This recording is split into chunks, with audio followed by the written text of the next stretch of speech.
നമസ്കാരം.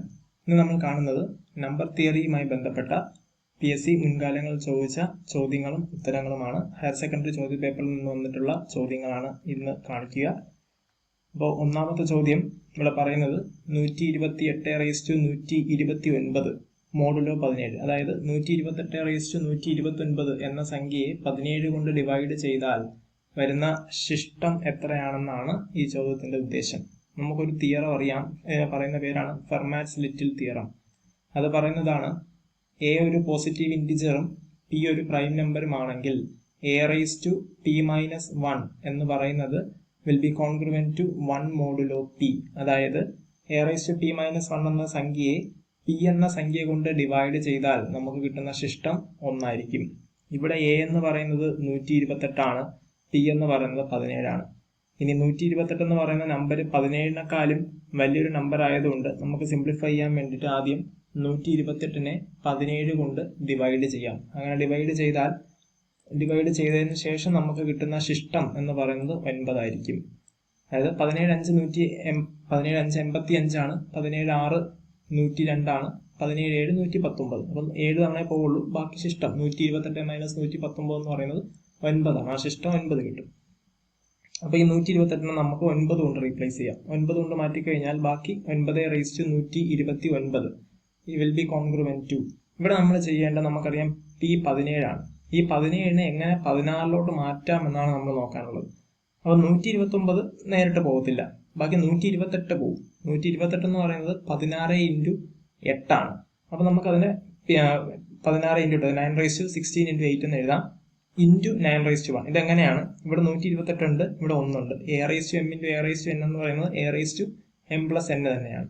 ഇതിന് നമുക്ക് a⁻m × n എന്ന് പറയുന്നത് a⁻m the whole power n ആണ്. അപ്പൊ ആ രീതിയിലേക്ക് മാറ്റുമ്പോൾ 9/16 the whole raised to 8 × 9 ആയിട്ട് മാറും.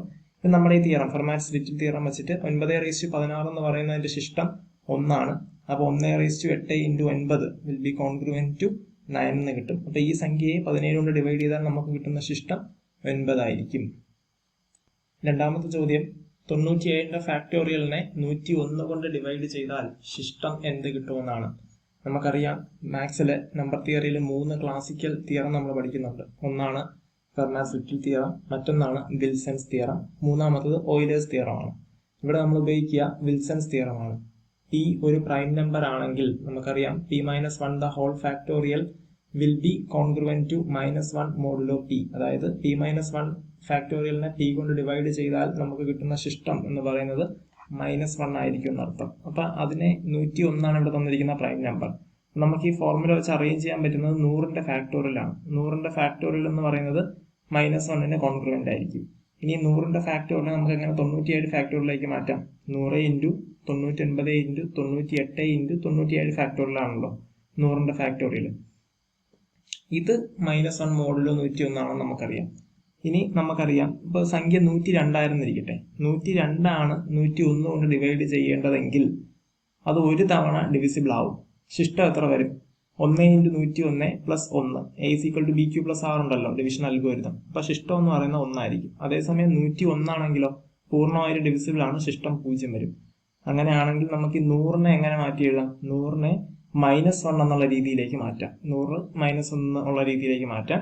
അതേപോലെ 99നെ -2 അങ്ങനെ എഴുതാം. അപ്പൊ ഇവിടെ വരുമ്പോൾ -1 × 99 പകരം -2 × -3 × 97 factorial will be congruent to -1 modulo 101. ഇനി ഇതിനെ ഗുണിക്കുമ്പോഴത്തേക്കും -1 × -2 2 ആണ്. 2 × -3 എന്ന് പറയുമ്പോൾ -6 വരും. ഈ -1 × 6 അല്ലേ?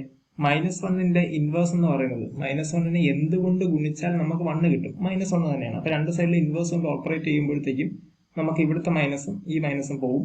ബാക്കി 6 × 97 factorial will be congruent to 1 modulo 101. നമ്മുടെ അടുത്ത ഉദ്ദേശം ഇവിടെ നിന്ന് 6ന്റെ ഇൻവേഴ്സ് കണ്ടുപിടിക്കാനാണ്. അതായത് 6ന്റെ ഇൻവേഴ്സ് കൊണ്ട് രണ്ട് സൈഡിലും ഓപ്പറേറ്റ് ചെയ്യുക. ഇവിടെ ഓപ്പറേറ്റ് ചെയ്യുക, ഇവിടെയും 6ന്റെ ഇൻവേഴ്സ് കൊണ്ട് ഓപ്പറേറ്റ് ചെയ്യുക. 6ന്റെ ഇൻവേഴ്സ് കണ്ടെത്തുക എന്ന് പറഞ്ഞാൽ 6നെ ഏത് സംഖ്യ കൊണ്ട് ഗുണിക്കുമ്പോഴാണ് നമുക്ക് 101ൽ ശിഷ്ടം 1 കിട്ടുക എന്നാണ്. 6 × 15 90 ആണ്, 16 6 96 ആണ്, 17 6 102 ആണ്. 102നെ 101 കൊണ്ട് ഡിവൈഡ് ചെയ്യുമ്പോൾ നമുക്ക് കിട്ടുന്ന ശിഷ്ടം 1 ആണ്. അതുകൊണ്ട് തന്നെ 6ന്റെ ഇൻവേഴ്സ് എന്ന് പറയുന്നത് 17 ആണ്. അപ്പൊ നമുക്ക് ഈ 6ന്റെ ഇൻവേഴ്സിന് പകരം ഏത് കൊടുക്കാം? 17 കൊണ്ട് അറേഞ്ച് ചെയ്യാം. അതുകൊണ്ടാണ് 6ന്റെ ഇൻവേഴ്സ് ഇൻറ്റു 1 എന്ന് പറയുന്നത് 17 ആണ്. അപ്പോൾ ഇവിടെ വരുന്ന ശിഷ്ടം എന്ന് പറയുന്നത് 17 ആണ്. ഈ ചോദ്യത്തിന്റെ ഉത്തരം 17 ആണ്. അടുത്ത് നമ്മൾ കാണുന്നത് മൂന്നാമത് ഓയിലർ ഫൈ ഫംഗ്ഷനുമായി ബന്ധപ്പെട്ട ചോദ്യമാണ്. Phi of 3n is equal to 2 times phi of n if and only if. ഇത് അങ്ങോട്ടും ഇങ്ങോട്ടും ശരിയാകണം. ഏത് കണ്ടീഷനിലാണെന്നാണ് ചോദിച്ചിരിക്കുന്നത്. ഇതിനകത്ത് നമുക്ക് ഓപ്ഷൻ എലിമിനേറ്റ് ചെയ്യാൻ സാധിക്കും. ഒന്ന്, നമ്മളിപ്പോൾ n, ആദ്യം എന്താണ് ഫൈ ഫംഗ്ഷൻ? n എന്നൊരു നമ്പറാണ്. n-നെ സം p1 raise to alpha 1, p2 raise to alpha 2 etcetera pk raise to alpha k, അതായത് പ്രൈം നമ്പറുകളുടെ കോമ്പിനേഷൻ ആയിട്ട് എഴുതാൻ സാധിച്ചു കഴിഞ്ഞാൽ നമുക്ക് എന്ത് ചെയ്യാൻ പറ്റും? ഇതിനെ ഓയിലർ ഫൈ ഫംഗ്ഷന്റെ ഫോർമുല അപ്ലൈ ചെയ്യാൻ പറ്റും. ഇപ്പൊ n ആണ് നമ്പർ. അപ്പൊ n-നെ എങ്ങനെ എഴുതാം? n into 1 minus 1 by p1 into 1 minus 1 by p2 etcetera 1 minus 1 by pk. അപ്പൊ ഇവിടെ നമുക്കുള്ളത് 18 ആണ്. നമ്മളിപ്പോൾ ഇവിടെ എക്സാമ്പിൾ എടുക്കുന്നത് n ഈവൻ നമ്പർ 6 ആയിട്ട് എടുത്തു. അങ്ങനെയാണെങ്കിൽ phi of 18 is equal to 2 times phi of 6 എന്ന് നമുക്ക് തെളിയിക്കണം. ഇവിടെ നമ്മൾ കൗണ്ടർ എക്സാമ്പിളാണ് കൊടുക്കുന്നത്. ഈ ഓപ്ഷൻ കട്ട് ചെയ്യാനാണ് ശ്രമിക്കുക. അപ്പോൾ ഫൈ ഓഫ് 18 എന്ന് പറഞ്ഞാൽ 18-നെ നമുക്ക് എങ്ങനെ എഴുതാം? 2 സ്ക്വയർഡ് ഇൻറ്റു 2 ഇൻറ്റു 3 സ്ക്വയർ എന്ന് എഴുതാം. 2 ഇൻറ്റു 3 സ്ക്വയർ. അപ്പോൾ 9 ഇൻറ്റു 18. അപ്പോൾ 18 ഇൻറ്റു 1 മൈനസ് 1 ബൈ 2 എന്ന് പറഞ്ഞാൽ 1 ബൈ 2. ഇനി 1 മൈനസ് 1 ബൈ 3 പറഞ്ഞാൽ 2 ബൈ 3. അപ്പോൾ ഇത് കട്ട് ചെയ്ത് പോകും. ബാക്കി 6. അപ്പോൾ ഫൈ ഓഫ് 18 എന്ന് പറഞ്ഞാൽ 6 ആണ്. നമുക്കറിയാം 2 time phi of 6. Phi of 6 എന്ന് പറഞ്ഞാൽ 6ന്റെ താഴെ 6നോട് റിലേറ്റീവ്ലി പ്രൈം ആയിട്ടുള്ള, അതായത് GCD എടുക്കുമ്പോൾ 1 ആയിട്ടുള്ള സംഖ്യകൾ ഏതൊക്കെയെന്നാണ് നമ്മൾ നോക്കാൻ. അപ്പോൾ 6ന് താഴെ റിലേറ്റീവ്ലി പ്രൈം ആയിട്ട് വരുന്നത് 1ഉം 5ഉം മാത്രമാണ്. അപ്പോൾ ഫൈ ഓഫ് 6 എന്ന് പറഞ്ഞാൽ 2 ആണ്. അപ്പോൾ 6 is equal to 2 ഇൻറ്റു 2 4 എന്ന് വരും. ഇതൊരു കോൺട്രഡിക്ഷൻ ആണ്. അതുകൊണ്ട് ഈ ഓപ്ഷൻ തെറ്റാണ്. നമ്മുടെ എക്സാമ്പിൾ എടുത്തു കഴിഞ്ഞാൽ നമുക്കൊരു ഓപ്ഷൻ അല്ല എന്ന് പ്രൂവ് ചെയ്യാൻ പറ്റും. ഇവിടെ ഇനി n 3ന്റെ ഒരു മൾട്ടിപ്പിൾ ആയിട്ട് ഞാൻ ഇവിടെ n-നെ കയറി 9 എടുത്തു കഴിഞ്ഞാൽ ഈ 2 ഓപ്ഷനും ഡിസ്കാർഡ് ചെയ്യാൻ പറ്റും. 2 ഓപ്ഷൻ ഡിസ്കാർഡ് ചെയ്യാൻ പറ്റും. കാരണം phi of 27 is equal to 2 times phi of 9 ആയിട്ട് മാറും.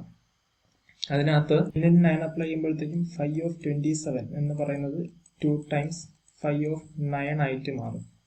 ഇവിടെ നമുക്കറിയാം ഫൈ ഓഫ് 27 താഴെ റിലേറ്റീവ്ലി പ്രൈം ആയിട്ടുള്ളത്. 27 നമുക്ക് 3ന്റെ ക്യൂബ് ആയിട്ട് എഴുതാം. അതുകൊണ്ട് 27 ഇൻറ്റു 1 മൈനസ് 1 ബൈ 3, അതായത് 2/3 കട്ട് ചെയ്യുമ്പോൾ നമുക്ക് ഇവിടെ 18 എന്ന് കിട്ടും. ഇതെന്ന് പറയുന്നത് equal to 2 times phi of 9. Phi of 9 എന്ന് പറഞ്ഞാൽ 9 ഇൻറ്റു 2/3. ഇത് കട്ട് ചെയ്യുമ്പോൾ നമുക്ക് 3 to 6 12 എന്ന് വരും. ഇതൊരിക്കലും ശരിയല്ല. 12 12 ശരിയാവില്ല. അപ്പോൾ നമുക്ക് എന്ത് ചെയ്യാം? ഈ 2 ഓപ്ഷനും ക്യാൻസൽ ചെയ്യാം. അതിൽ നിന്ന് നമുക്ക് നേരെ ആൻസർ എന്തായിട്ട് മാറും? ഡി ആയിട്ട് മാറും. അപ്പോൾ ഓപ്ഷൻ എലിമിനേറ്റ് ചെയ്യുന്നതാണ് സ്റ്റേറ്റ്മെന്റ് ഉള്ള ക്വസ്റ്റ്യൻസിൽ ഏറ്റവും ഉത്തമം. ഇനി ഇത് വേണമെങ്കിൽ നമുക്ക് പ്രൂവ് ചെയ്യാം. n is not a multiple of 3. ഇവിടെ നിങ്ങൾ നോക്കിക്കേ, 3യുടെ ഒരു മൾട്ടിപ്പിൾ അല്ല n എന്ന് എടുത്തു കഴിഞ്ഞാൽ നമുക്ക് phi of 3 into phi of 3n എന്ന് പറയുന്നത് എന്തായിട്ട് മാറും? Phi of P q. Prime ആണല്ലോ. 3യും n-ഉം ഒരിക്കലും റിലേറ്റീവ്ലി പ്രൈം ആവത്തില്ല എന്നല്ലേ പറയുന്നത്. റിലേറ്റീവ്ലി പ്രൈം ആയിരിക്കും എന്നല്ലേ പറയുന്നത്. അപ്പോൾ ഇതിനെ സ്പ്ലിറ്റ് ചെയ്യാം. ഫൈ ഓഫ് പി 2 പ്രൈം ആണ്. പിയും ക്യൂവും 2 പ്രൈം ആണെങ്കിൽ ഫൈ ഓഫ് പി ക്യൂ എന്ന് പറയുന്നത് phi of P into phi of Q ആണ്. അതേ logical phi of 3 into phi of n ആവും.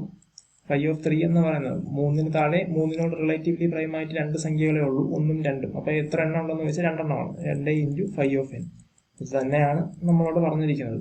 അത് തിരിച്ചും പ്രൂവ് ചെയ്യാൻ പറ്റും. അതുകൊണ്ട് തന്നെ ഈ സ്റ്റേറ്റ്മെന്റ് ആയിരിക്കും ശരി ഉത്തരം.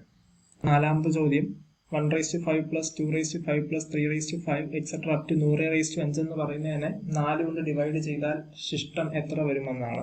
4 കൊണ്ട് ഡിവൈഡ് ചെയ്യാൻ പറയുമ്പോൾ നമുക്ക് ഓരോ സംഖ്യയും 4 കൊണ്ട് ഡിവൈഡ് ചെയ്തിട്ട് ശിഷ്ടം എഴുതാൻ മതിയാവും. ഇവിടെ നമ്മളൊരു കാര്യം ശ്രദ്ധിക്കേണ്ടത് 2/5 ഇതിനെങ്ങനെ മാറ്റാം? 2ന്റെ സ്ക്വയർ ഇൻറ്റു 2ന്റെ ക്യൂബ് ആയിട്ട് മാറ്റാം. അപ്പോൾ ഈ ഈവൻ ടേം ഏതെടുത്താലും 2ന്റെ സ്ക്വയർ ആ ടേം വരും.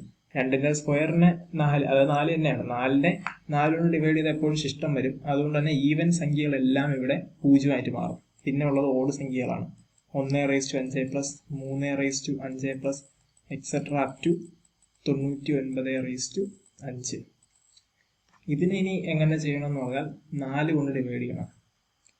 4 കൊണ്ട് 1നെയും 3നെയും ഡിവൈഡ് ചെയ്താൽ നമുക്ക് അതിന് വേറെ വ്യത്യാസമില്ല. അപ്പോൾ പക്ഷേ നമുക്കറിയാം 5 ആണ് വരുന്നതെങ്കിൽ 5നെ 4 കൊണ്ട് ഡിവൈഡ് ചെയ്താൽ ശിഷ്ടം 1 അപ്പോൾ 3നെയാണ് നമ്മൾ 4 കൊണ്ട് ഡിവൈഡ് ചെയ്യുന്നത്, നമുക്ക് ശിഷ്ടം -1 എഴുതാം. അപ്പോൾ ഇത് 1/5 ആവും. ഇത് 3/5 എന്ന് പറയുന്നത് എന്തായിട്ട് മാറും? -1/5 ആയിട്ട് മാറും. Plus etcetera up to 99. 100 എന്ന് പറയുന്നത് കോൺഗ്രുവൻറ്റ് ടു 0 മോഡുലോ 4 ആണ്. 4 കൊണ്ട് ഡിവൈഡ് ചെയ്താൽ പൂർണ്ണമായിട്ടും പോകും. അങ്ങനെയാണെങ്കിൽ 99 എന്ന് പറയുന്നത് വിൽ ബി കോൺഗ്രുവൻറ്റ് ടു -1 ആണ്. -1/5. അപ്പോൾ ഓരോരോ ടേം വരുമ്പോൾ 1ഉം 99, 3ഉം 97, ഇങ്ങനെ എല്ലാ സംഖ്യകളും ക്യാൻസൽ ആയി പോയി 1 - 1 1 - 1 ഈ ഫോമിൽ പോകും. അവസാനം വന്നിട്ട് എല്ലാം കട്ടായി 0 ആയിട്ട് മാറും. അതുകൊണ്ട് തന്നെ ഇതിന്റെ ഉത്തരം എന്ന് പറയുന്നത് 0 ആണ്. റിമൈൻഡർ സിസ്റ്റം 0 ആണ്. ഇനി അവസാനത്തെ ചോദ്യം ക്വസ്റ്റ്യൻ 5. ഇതൊന്നും നമുക്ക് ഇവിടെ നമ്മൾ ജസ്റ്റ് ഒന്ന് ഇമാജിൻ ചെയ്ത് നോക്കുക. ഇവിടെ എന്നിന് 2 കൊടുത്തു കഴിഞ്ഞാൽ 3 × 2 6, 6 + 1 7. അതേപോലെ 3 × 4 കൊടുത്തു കഴിഞ്ഞാൽ 4 + 1 13. അപ്പം ഇങ്ങനെ പോകും. അപ്പം നമുക്ക് ഇവിടെ വേണമെങ്കിൽ ഈ എന്നിനെ കയറി നമുക്ക് 2m, ഒരു 2 ടൈംസ് m ആയിട്ട് പോവാം. അപ്പം അങ്ങനെ വന്നു കഴിഞ്ഞാൽ ഇവിടെ 3 × 2m + 1 ഈ രീതിയിലേക്ക് മാറും. എന്നൊരു ഇൻറ്റിജർ, ഈവൻ ഇൻറ്റിജർ ആയിട്ട് ഉള്ള രീതിയിൽ അസ്യൂം ചെയ്ത് നമുക്കൊരു സീക്വൻസ് കിട്ടുന്നുണ്ട്. ആ രീതിയിൽ പോയി കഴിഞ്ഞാൽ ഇവിടെ 6m + 1 ഈ ഒരു ഫോമിലേക്ക് തന്നെ കൊണ്ടുവരാൻ പറ്റും. അല്ലാന്നുണ്ടെങ്കിൽ നമുക്ക് ഇവിടെ വേണമെങ്കിൽ ഓപ്ഷൻ വെച്ചിട്ട് ഡിസ്കാർഡ് ചെയ്യാനും പറ്റും. ഇത്രയും ചോദ്യങ്ങളാണ് നമ്പർ തിയറി ഭാഗത്തു നിന്ന് പരിശോധിച്ച ചോദ്യ പേപ്പറിൽ കണ്ടത്. നന്ദി, നമസ്കാരം.